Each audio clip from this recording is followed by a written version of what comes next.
ती भयानक भोळी आहे. माझ्या घरी माझा एक फोटो लावला आहे आणि आता 1-2 बर्थडे झाले मी तिथे जाऊ शकत नाही. तर ती केक कापते आणि फोटोला भरवते.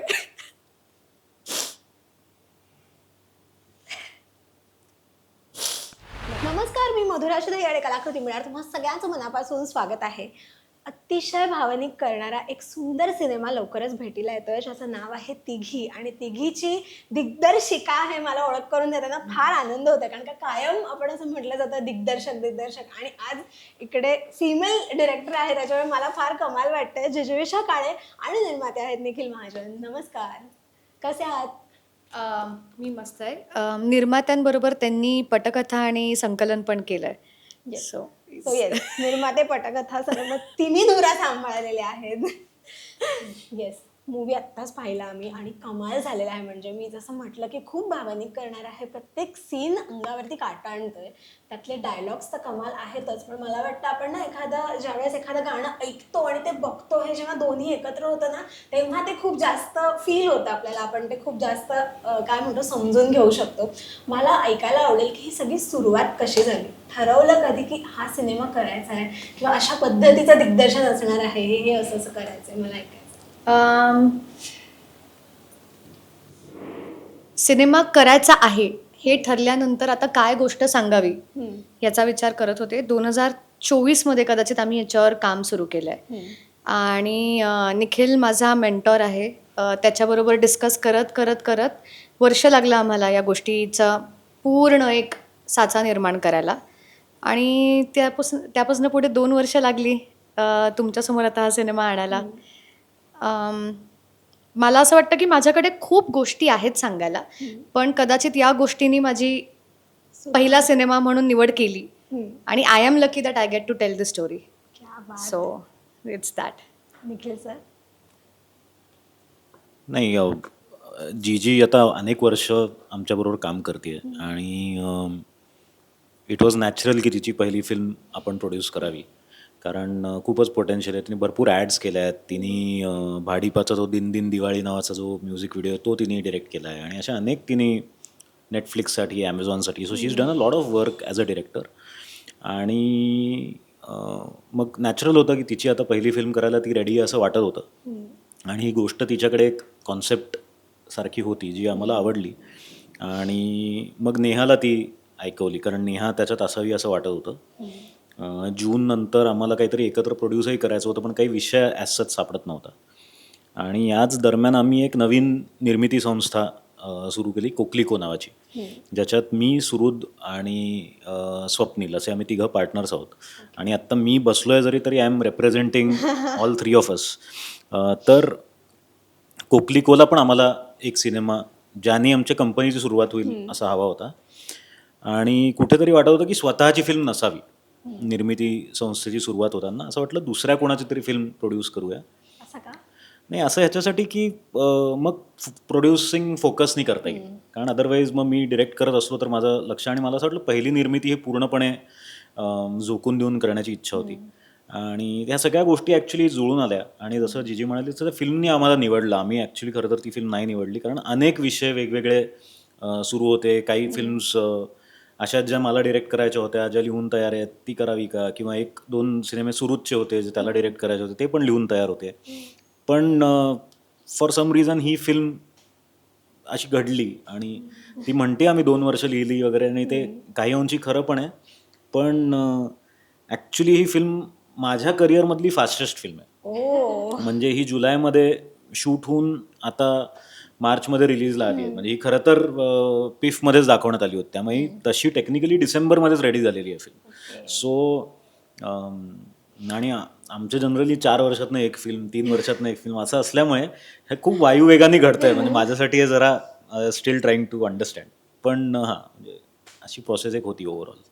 ही 2 वर्षाची प्रोसेस मला वाटतं तुझ्यासाठी अजिबात सोपी नसणार आहे, कारण का एकतर ते पहिल्याचं थोडंसं दडपण असतं, एक्साइटमेंट तर कायम असते.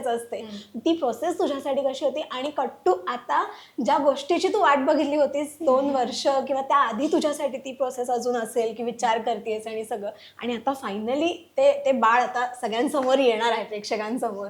नाही, आय थिंक ह्याचा प्रवास 2 वर्ष नसून 12 वर्षाचा आहे असं म्हणायला लागेल मला. कारण येतोच यासाठी की कधीतरी आपला एक सिनेमा बनेल. अनेक लोकांना मी एक सिनेमा बनवला आहे हे म्हणायची सुद्धा संधी कदाचित प्राप्त होत नाही आणि ती मला मिळाली आहे. किती स्ट्रगल होतं, किती अवघड होतं हे म्हणण्यापेक्षा ना, जेव्हा तुमच्याकडे पॅशन असते त्याच्याबरोबर तुम्हाला चांगल्या माणसांची बरोबर वेळी सोबत लागायला लागते. माझ्या आयुष्यात ते खूप सातत्याने घडत गेलं आणि मी चांगल्या माणसांना भेटत गेले आणि त्यांनी माझ्यावर विश्वास दाखवल्यामुळे खरं तर सुकर झाला आहे माझा प्रवास. I don't want to coddle my struggle, कारण हार्डवर्क हे सगळ्यांनाच आहे. माणसं बरोबर मिळाली तुम्हाला की कदाचित थोडं सोपं होतं. आता एक सीन असा आता आम्ही पाहिलं तर मला तर पूर्ण फिल्म खूपच इमोशनल आहे. प्रत्येक गोष्टीमध्ये काही ना काही वेगवेगळे इमोशन्स आहेत. मला ऐकायचं आहे की सिनेमा शूट करताना एखादा सीन असा की जो तुला करताना खूप कठीण गेलं, की तो तुला असं झालं बापरे हे डिरेक्ट करणं आता हे खूप कठीण जात आहे. जे एक शेवटचं गाणं आहे ते शूट करताना आय थिंक मला सगळ्यात जास्त अवघड गेलं. म्हणजे कुत्र्याबरोबर शूट करणं अवघडच होतं, इमोशनल सीन्स अदरवाईज शूट करणं अवघड होतं, पण पान्हा नावाचं गाणं जिथे येतं ते आय थिंक सगळ्यात कठीण. मला ते दिसत जरी सुंदर तरळ असलं तरी ते मला खूप त्या सकाळी ॲक्च्युली मी माझ्या आईशी काहीच बोलू शकले नाही आणि त्याच्यानंतर पुढचे 2 दिवस मला फक्त रडूच येत होतं. सो या ते गाणं खूप अवघड होतं शूट करायला. I am sorry, I am getting a little emotional. सरांकडे जाते मी. 3 गोष्टी एकाच वेळेस सांभाळणं ही पण खूप मोठी गोष्ट आहे. तिन्हीमधलं सोपं काय वाटलं? नाही, एकतर एकाच वेळी लकीली नव्हत्या, कारण आधी लिखाण होतं, मग निर्मिती होती आणि मग एडिटिंग होतं. सोपं सोपं खरं तर फिल्म मेकिंगमध्ये काहीच नसतं. सोपं म्हणण्यासारखं काहीच नसतं. सगळंच अवघड असतं. पण सगळ्यात जास्त मजा मला एडिटिंग करताना आली. कारण चॅलेंजिंग होतं. या सिनेमाला एक वेगळी लय असणं अपेक्षित होतं आणि ॲट द सेम टाईम तो खूप जास्त रेंगाळणंसुद्धा रिस्की होतं या सिनेमासाठी. कारण तसा जो गोष्टीचा जीव छोटा असल्यामुळे काही ठिकाणी ठहराव असणंही आवश्यक होतं. काही मोमेंट्समध्ये प्रेक्षकांना तिथे आपण आहोत त्या घरामध्ये असं एक फिलिंग तयार करून देणं महत्त्वाचं होतं. आणि हे सगळं करत असताना ड्युरेशन किंवा ह्याचा भान ठेवणं हे फार महत्त्वाचं होतं. आणि सुरुवातीपासून एक निश्चित होतं की ही काही 95-100 मिनिटाच्या वर फिल्म न्यायची नव्हती. त्यामुळे आत्ता ती 95 मिनिट्सची फिल्म आहे. सो ते फार इम्पॉर्टंट होतं की या सिनेमाला क्रिस्प असणं नेसेसरी होतं. आणि जीजीच्या ट्रीटमेंटमुळे असेल, या तिघींच्या ॲक्टिंगमुळे असेल, त्या ठिकाणी तितका ठहरावसुद्धा द्यायचा होता. सो त्यामुळे ते चॅलेंजिंग होतं आणि त्याची खूप मजा आली. लिखाण अर्थात जीजी होती. जीजीनी कथा लिहिलेली आहे. माझ्याबरोबर प्राजक्त होता जो गोदावरीपासून एक आता माझा ऑलमोस्ट नाही रेग्युलर कोलॅबरेटर आहे. त्यामुळे आमचं आता खूपच छान माझं आणि प्राजक्ताचं ट्युनिंग असल्यामुळे ते आम्ही फास्ट केलं लिखाण. आणि निर्मितीला ऑनेस्टली माझ्याबरोबर खूप माणसं होती. म्हणजे सुहृद आणि स्वप्नील तर होतेच, पण मला अगदी आवर्जून नाव घ्यायचं म्हणजे संजय दावरा जे आमचे एक्झिक्युटिव्ह प्रोड्युसर आहेत. संजय आणि त्याची टीम असल्यामुळे ही फिल्म खरं तर खूप छोट्या बजेटची फिल्म आहे तशी पाहिली तर. आणि ती त्या पद्धतीने कुठेही नवीन दिग्दर्शिका आहे, तिचं विजन कॉम्प्रोमाइज न होऊ देता तिच्यावर प्रेशर कमीत कमी टाकून ते कसं करता येईल. त्यामुळे संजयचा फारच मोठा सिंहाचा वाटा याच्यामध्ये आहे. सो निर्मितीमध्ये I was relaxed, but editing was most fun. एक असा डायलॉग कोणता आहे जो तुम्हाला असं भेटला लिहिताना, किंवा खऱ्या आयुष्यामधले काही डायलॉग्स असतात जे आपण आता जे बहिणी बहिणींचे जे डायलॉग्स आहेत काही, तर ते घराघरात बोलले जाणारे डायलॉग्स आहेत त्यातले काही, की तुला तर कचऱ्या कुंडीमधूनच उचलून आणलंय, किंवा हे जे डायलॉग्स आहेत. सो एक असा डायलॉग की जो तुमच्या मनातून आला एकदम. नाही, डायलॉग मी लिहिलेलेच नाही आहेत. डायलॉग प्राजक्ताने लिहिलेत. पण वाचत म्हणजे मला स्क्रिप्ट सुरू असताना मला असं वाटतं की आता स्पॉईल मी सिनेमा करू शकत नाही, पण भारतीताईंचा जो कुत्र्याबरोबरचा सीन आहे आणि त्या ज्या कुत्र्याशी ज्या गप्पा मारतायत की माणसं जात राहतात रस्त्यावरनं, ह्याच्यावरनं जे ते बोलतायत आणि तो जो मोनोलॉग प्राजक्ताने लिहिलाय तो मी जेव्हा वाचला तेव्हा माझ्यासाठी त्या फिल्मचं पूर्ण सार त्या एका सीनमध्ये आहे. आणि तुम्ही जेव्हा फिल्म बघाल तेव्हा तुम्ही नक्की परत त्या सीनकडे जा आणि जस्ट थिंक, कारण त्या सीनमध्ये माझ्या मते पूर्ण फिल्मचा एसेन्स त्या एका सीनमध्ये आहे. भारतीताई आणि आमचा जो कुत्रा आहे कडकनाथ नावाचा, त्याच्याबरोबर जो सीन आहे, ही स्टोल द फिल्म म्हणजे हे he stole our hearts also. तो खरं तर ही नसून ती शी आहे. तिचं खरं नाव रुबी आहे, पण आमच्या स्क्रिप्टमध्ये कडकनाथ होतं आणि मग ते आम्हाला खूप आवडलं होतं, त्यामुळे मग ते राहिलं. पण तिचं नाव रुबी आहे आणि ती नाव कोणी ठेवलेलं ते नाव सुचलं कोणाला होतं कडकनाथ. पहिलं? ते आम्ही स्क्रिप्टमध्येच लिहिलं होतं, कारण काळ्या रंगाचा कुत्रा असं असं वाटलं होतं आणि मग तो काळा कोंबडाच असतो कडकनाथ, म्हणून त्याच्यावरनं एक ते झालं. आणि ते जे निपुणचं कॅरेक्टर आहे त्याचं एक पर्टिक्युलर ह्युमर असल्यामुळे तो ते नाव ठेवतो, त्यामुळे ओके. त्याच्याबरोबर ते जाईल असं वाटलं. हो, ते गंधर्वला असं ते गंधर्व आणि हा, नाव जसं पुणे दाखवले त्याच्यामुळे हो. अर्थात नाव पण काय झालं. बरं, टॅगलाईन आहे की आईचं घर आणि 1000 आठवणी. सो मला आज तुमच्या आईबद्दलच्या एक आठवण आज ऐकायची. 1000 आठवणींमधली एक आठवण. बापरे. माझ्या आईची आठवण म्हणजे माझ्या घरी एक जरा वेगळ्या पद्धतीचं माझं अपब्रिंगिंग होतं, कारण माझे वडील त्यांचा बिझनेस होता, त्यामुळे, आणि आई माझी लेक्चरर होती कॉलेजमध्ये, त्यामुळे आमच्याकडे जरा रिव्हर्सल होतं रोलचं. माझे वडील, मला शाळेतनं मी आल्यावर माझे वडील यायचे घरी, ओ, कारण त्यांचं ऑफिस जवळ असल्यामुळे ते यायचे, ते मला जेवू वगैरे घालायचे, आणि आई संध्याकाळी यायची. जे एक जनरली बाबा संध्याकाळी येतात आणि आई घरी असते, ते माझ्याकडे नसल्यामुळे माझ्या आईच्या सगळ्या आठवणी खूप वेगळ्या आहेत. आणि माझं जे आईबरोबरचं असोसिएशन आहे ते पण खूप वेगळं आहे. आणि माझी 10वीची परीक्षा आय थिंक होती का 8वी 9वी, मला एक्झॅक्टली आठवत नाही, महत्त्वाचं कुठलं तरी एक वर्ष होतं, आणि त्याच दरम्यान माझ्या आईला PhD करण्याची संधी मिळाली, आणि इलेक्ट्रॉनिक्समध्ये तिने PhD केलेलं आहे. आणि असे फारच कमी, त्या काळात फारच कमी बायकांना तसं इलेक्ट्रॉनिक्समध्ये PhD वगैरे वॉज व्हेरी रेअर. तर तिला ती ऑपॉर्च्युनिटी मिळाली दिल्लीला, आणि दिल्लीला जायचं आहे म्हटल्यावर मग तिला अर्थातच तिचं मन करत नव्हतं की मला सोडून कसं जायचं वगैरे. आणि मग ॲट दॅट टाईम माझे वडील म्हणाले की नाही नाही तू जा आणि आम्ही करू मॅनेज. त्यामुळे ती दिल्लीला असायची आणि आम्ही आणि बाबा इथे औरंगाबादला असायचो. सो त्यामुळे तिच्या त्या काळातल्या आठवणी खूप आहेत माझ्या. जेव्हा ती दिल्लीहून, मग ती थोडे पण 5 दिवस मिळाले तरी, विमानं नव्हती तेव्हा, काहीच नाही, ट्रेननी येणं जाणं होतं. सो तिने तेव्हा खूप स्ट्रगल केला की स्वतःचं शिक्षण आणि माझं शिक्षण दोन्ही सांभाळायला. सो या आठवते ते. हा म्हणजे नक्की कोणती सांगू असं झालं असेल तुला? नाही, म्हणजे माझे वडील सतत फिरतीवर असायचे, त्यामुळे मला माझ्या आईचा खूप सहवास लाभला. त्यामुळे असं आयुष्य वेगळंच नाही आहे आईपेक्षा. सो आठवण असं एक एक इव्हेंट वाटतो ना आपल्याला. My entire life is her. So it's a little difficult.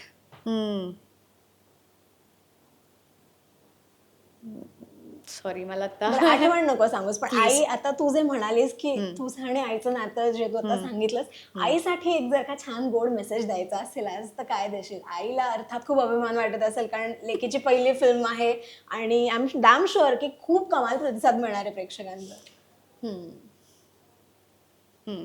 माझी आई खूप साधी सोपी आहे.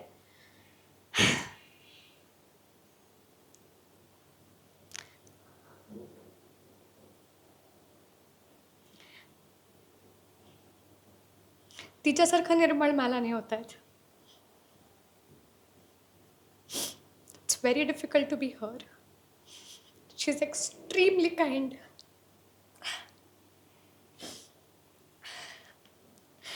ती भयानक भोळी आहे. माझ्या घरी माझा एक फोटो लावला आहे आणि आता 1-2 बर्थडे झाले मी तिथे जाऊ शकत नाही, तर ती केक कापते आणि फोटोला भरवते.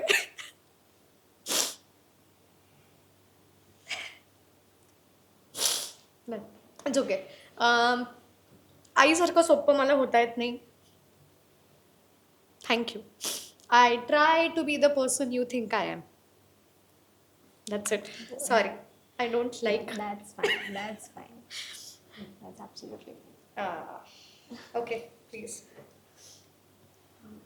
तिघी करताना एक सुरुवात तुम्ही सांगितलं जसं की ती सगळीच प्रोसेस तुमच्यासाठी फार खास होती, पण मला आता ऐकायचं आहे तिघी म्हटल्यानंतर काय तुमच्या डोळ्यासमोर एक काय छान आठवण उभी राहणार आहे? कारण सिनेमा येणार, त्यानंतर काही दिवसांनी तो जाईल, कायम प्रेक्षकांच्या तो मनात तर राहील, पण तुम्ही अजून पुढची प्रोजेक्ट करतच राहाल, पण तिघी म्हटल्यानंतर तुमच्या मनात एक काय ते आठवणार की अच्छा तिघी म्हणजे हे आहे. नाही, तिघी म्हणजे आमचं पहिलं बाळ आहे. सो ते खूप स्पेशल आहे. आमच्या कंपनीचा पहिला सिनेमा आहे. जीजी विशाचा पहिला सिनेमा आहे. भारतीताईंच्या इतक्या मोठ्या ऑलमोस्ट 55+ इयरच्या करिअरमधला सगळ्यात मोठा आणि त्यांना खूप आवडलेला सिनेमा हा आहे. सो तो खूप स्पेशल आहे आमच्यासाठी आणि तो नेहमीच राहील, कारण आपण जेव्हा येतो या क्षेत्रामध्ये तेव्हा काहीतरी एक स्वप्न आपल्या मनात असतं. तर जेव्हा मी पुणे 52नी सुरुवात केली, एक्झॅक्टली आता 14 वर्ष होतील माझ्या पहिल्या फिल्मला, तेव्हापासून मनात हे होतं की आपण तेव्हा माझ्या मागे खूप खंबीरपणे उमेश कुलकर्णी, गिरीश कुलकर्णी, रंगा गोडबोले, अभय गाडगीळ ही माणसं माझ्या मागे उभी राहिली. आणि तेव्हापासून मला हे वाटत होतं की यार मी काही फिल्मचं माझं बॅकग्राऊंड नाही आहे, काहीच नाही, म्हणजे मी पूर्णपणे बाहेरचं आहे.